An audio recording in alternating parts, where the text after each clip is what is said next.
milióny ľudí tam musí prísť. Oni nemusia argumentovať. Oni stačí, keď budú nálepkovať, zosmiešňovať a ľuďom hovoriť, no keď tam pôjdeš, ty si taký hlupáčik, nejaký stredoveký, keď chceš v 21. storočí, tak zostaň doma a pozeraj Markízu, alebo pozeraj nejaké seriály. Takže takýmto spôsobom sa dnes bojuje. Môj osobný názor je úplne jedno, kto s čím súhlasí alebo nesúhlasí.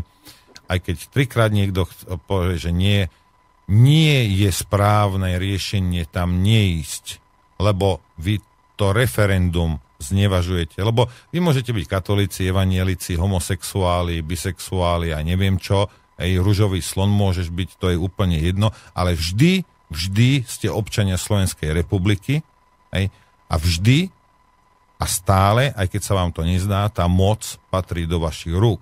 A teraz tú moc môžete ukázať aj politikom. A je jedno, či ste homosexuál, či ste na východe, chlap, žena, starý, mladý, to je úplne jedno. Ste občan Slovenskej republiky, k tomu referendu by ste mali ísť, hlasujte podľa svojho vedomia a svedomia, ale ukážte tejto vláde a každej, ktorá má po nej prísť, že ste schopní, keď je potreba, ste schopní tam prísť.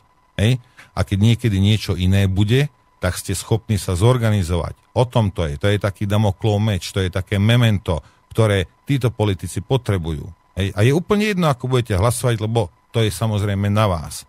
Ale ísť tam treba, aby si nemysleli, lebo ak tam nepôjdete a rozpráši sa to, tak len utvrdíte politikov v tom, že ste banda oviec, s ktorými si môžu robiť, čo chcú. A teraz máme všetci tú možnosť im ukázať, že teda nie. Nikoho nenabádam a nikdy nebudem, aby hlasoval tak alebo tak.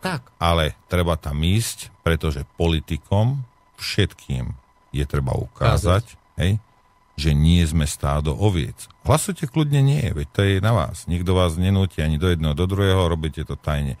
Ale choďte tam tým, že zodvihnete zadky a pôjdete tam, im ukážete, že teda nemôžu si čokoľvek dovoliť a že teda je tu, že sa nájde z 5 miliónov 2 milióny 100 tisíc, ktoré ich v najhoršom prípade dokážu vždy zastaviť. A toto pomôže. Veď skúste, urobte to a uvidíte, ako to zmení rétoriku týchto našich fešákov, lebo v tej chvíli okamžite budú vedieť, že nie sú nepriestrelné.